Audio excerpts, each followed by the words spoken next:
We're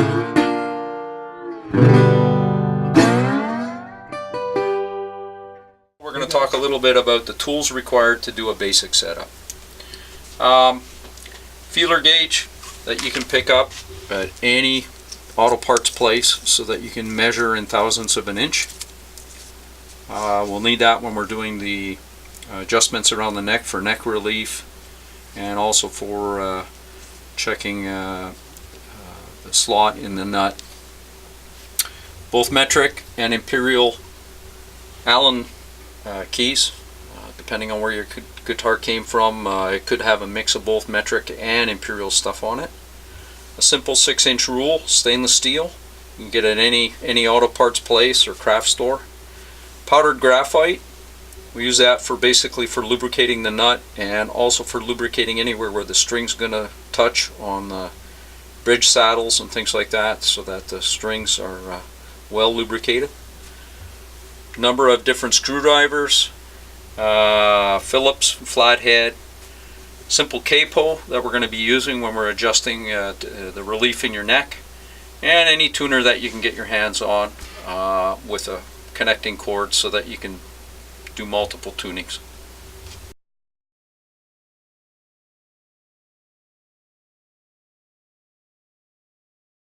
So we're back. What we're going to do is we've got a guitar here we're going to do a quick setup on. There's about 7 or 8 different steps you need to do. There's 1 or 2 steps more you would do if this was a tremolo equipped guitar, but we'll cover that on a future episode. So what we're going to do is, the first thing we're going to do is we're going to check the relief on the neck. Depending on the type of style of music you're playing, if you're playing heavy metal and you're doing a lot of hammer-ons, a lot of finger tapping, you may want no relief at all in your neck. You want a very straight neck. If you're doing a lot of blues pulls and that, you may want a little bit of relief in there. It really is a personal choice, and it comes down to personal feel on how much relief you have in your neck. Okay, so what I'm talking about when I talk about relief is I'm talking about the bow in the neck. Okay? When a string vibrates, you'll see that it vibrates a lot more in the middle of the travel than it does at both ends. It's just the way a string moves, and it moves in an elliptical pattern. In other words, it does this while it's vibrating. So what you try to do is give yourself your neck, if it was perfectly straight when it vibrates, you might be hitting the top of this fret as it's vibrating, as you're playing. So what you try and do is give your neck a little bit of a bow, so that it's lower at this point than it is at the ends. So as you can see, we've got, this neck has a fair amount of relief in it. That's just personal taste. I like a little bit more relief because I play fairly heavy with my picking hand. If you're a light picker, you might want less relief as well. So what we're going to do is we're going to adjust this. One of the nice features of this guitar is it's actually got an Allen screw on the side for doing the relief adjustment, which means it doesn't have an opening at the end here where you can stick your Allen screw in, or your Allen key like you would on a Gibson. Or you don't have to loosen the screws that hold the neck in place, so you can tip the neck out and get access to the screw in the back like you would on a typical Strat or a Tele. Okay, it's a nice feature. You can see the Allen screw on the side. It's very easy to access. It's made primarily by Goda. They're the only people who make it, and it's really, really nice feature and can save you a lot of headache when adjusting your relief. Okay, so to adjust your relief, what we're going to do is we're going to use the strings as an actual straight edge to measure relief at the 5th fret. So what I've done is I've installed a capo on the 1st fret to hold the strings down. So that's our starting point. The next thing I'm going to do is I'm going to take the guitar, put it on its side, and hold the string down on the 17th fret. The next thing we want to do is we want to look at the 5th fret to see how much movement there is at that point. So you can see here I've got quite a bit of relief in there. Now to adjust relief, you want to tighten the screw to take back bow out, and you want to loosen it to put more relief in. Again, you want to tighten the screw, whether it's at the head end or at the back of the neck. You want to tighten it to take relief out, and you want to loosen it to put relief back in. So what I'm doing now is I'm measuring the amount of relief. I still have the capo on the 1st fret. I'm holding the string down on the 17th, and on the 5th fret we're measuring to see what the distance between the top of the fret and the underside of the string is. So I'm just barely touching the string, and that's in at about 15 thou. Now that's quite a bit of relief for a guitar. You typically want to try and keep it within factory specs. It's probably in the range, should be in the range more of about 4 thou. So to do that, what we're going to do is tighten the tension in the adjusting screw to take some of that relief out.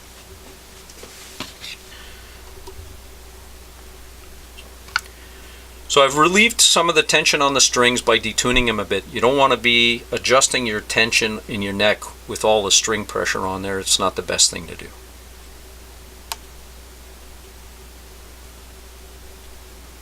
Do about a quarter turn at a time, and then check each time to make sure how much you've taken out of your relief. Okay, so we've tightened the tension on the truss rod a little bit, and we've taken a little bit of the back bow out, relieving the relief. Now what we're going to do is just check it, and that's perfect. That's about 5 thou now, so that's well within factory specs, and just enough relief so that you get a decent playing guitar. One of the things you're going to find pretty quickly by doing this is, as you lower the relief in your neck and it starts getting closer and closer to your frets, if you have excessive wear on your frets, you're going to start hearing a lot of buzzing. That's just normal. That's because your neck is worn and you're going to have to do something about it down the line. If you do get that and you don't have the cash to be able to bring it into a tech place and have either a fret leveling or a refret done, depending on how much wears on your frets, increase the relief again and bring it back to a point where it's playable.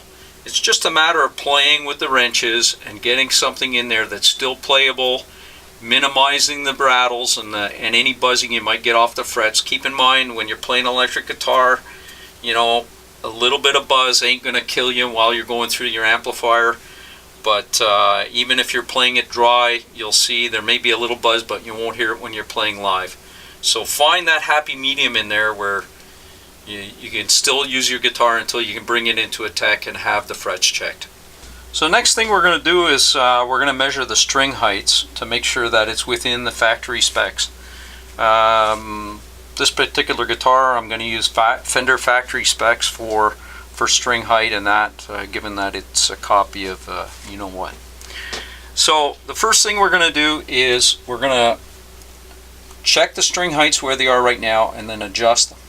One thing to keep in mind is when your string vibrates, your bass E and the wound strings will vibrate much more in elliptical pattern because they're tuned to a lower pitch than the higher strings. So typically what you want to do is you want to have a little bit higher string height on the E, A, and the D than on the other strings to allow them to move more freely and to give you a little bit more room to play harder and not get any buzzing sounds. So to measure string height, what you need to do is you need to get a 6-inch stainless steel ruler with different gradients in it. In this case we're going to be using 64ths of an inch. On the website I also give the metric equivalents for this for anybody who's doing this overseas. So I've taken the capo off the 1st fret so that the strings are free, and what we're going to do is we're going to go to the 17th fret and measure the distance from the top of the fret to the underside of the string.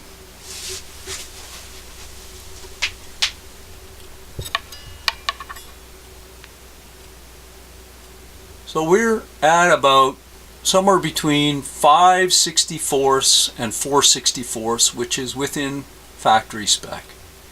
And we're going to do the same thing on the bass E and check that and see what elevation that's at or what dimension that's at. And we're roughly at about 6/64 or about 3/32 of an inch, which is fine.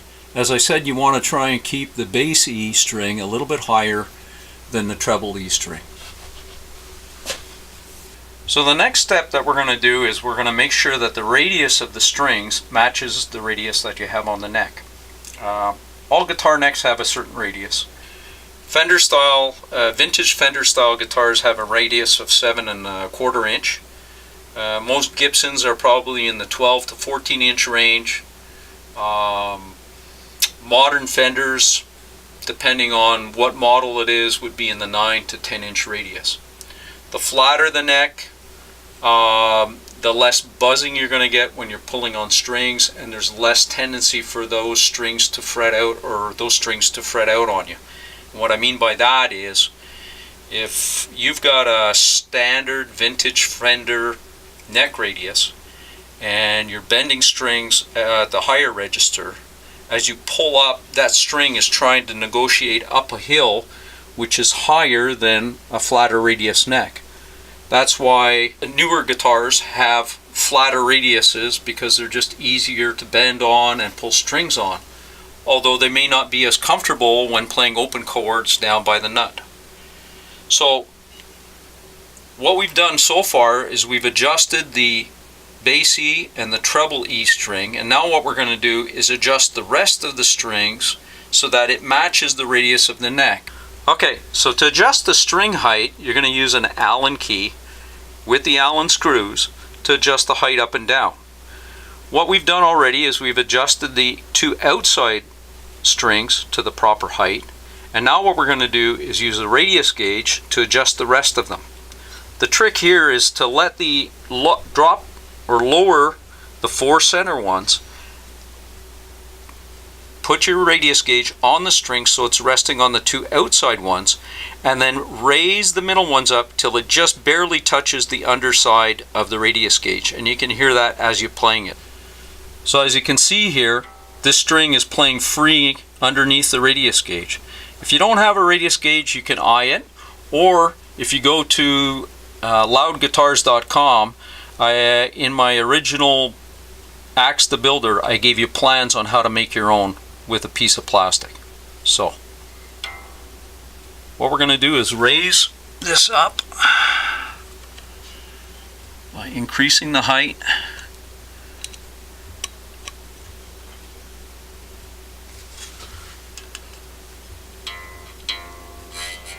A little bit more.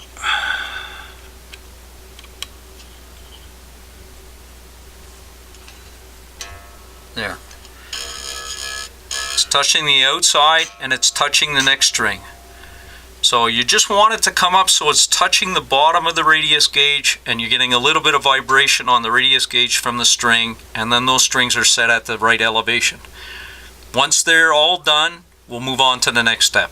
Okay, so pickup height, just like the strings are, because your bass E is a little bit higher than your treble E, you're going to want to have your pickup a little bit closer to it to get all the proper response off of that string.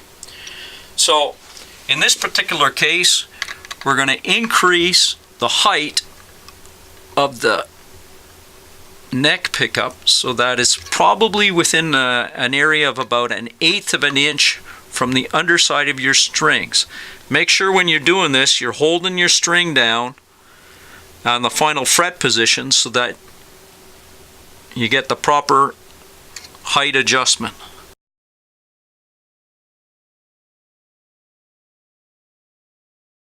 There we go. If you're looking for proper heights or factory specs on pickup heights, go to loudguitars.com in the Axe the Builder section, and the first issue I've given a table with all of the factory specs. Okay, so now we're going to do the intonation on the guitar, and we'll do one string up, and basically you repeat the same procedure for each of the strings afterwards. So we've done all the rest of the setup, so we're going to tune the guitar to E, and then we're going to check the harmonic at the 12th fret. And then we're going to check the fretted note at the 12th fret. And you can see here this is sharp on the tuner. So when it's sharp, you want to pull the saddle back. You want to make the string longer. And if the string is flat, you want to shorten it by moving the saddle forward. So we'll just pull this back. Then retune it.